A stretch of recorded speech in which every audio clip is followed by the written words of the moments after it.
A day in my life with the two bagets at napakaraming gunakis na pusa! Woo!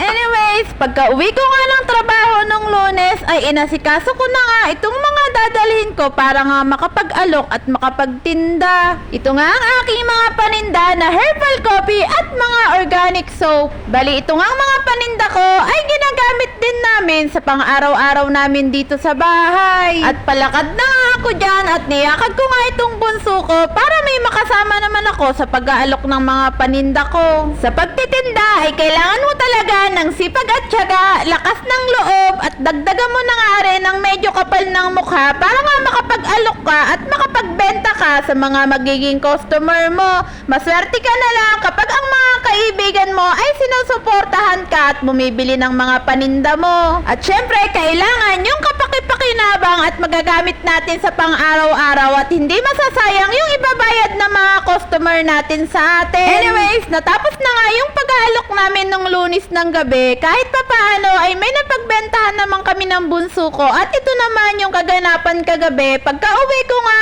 inayos ko nga rin itong mga paninda namin at niyakag ko nga ulit itong bunso ko para makapag-alok nga ulit kami at makapagbenta. Napakaswerte ko naman talaga sa mga kaibigan na inaalok ko na kahit papaano ay sinusuportahan nila itong mga paninda ko.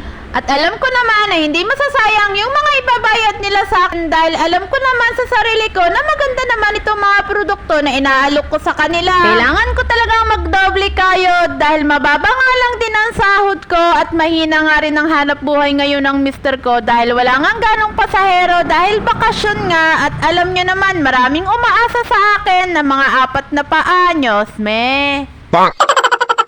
Anyways, lahat naman tayo ay may pinagdadaanan sa buhay at may kanya-kanyan tayong diskarte sa buhay kung paano umasenso at magkaroon man lang at hindi magutom. Ang mahalaga lang ay wala tayong nilalamangang tao at hindi tayo gumagawa ng masama sa mga kapwa natin.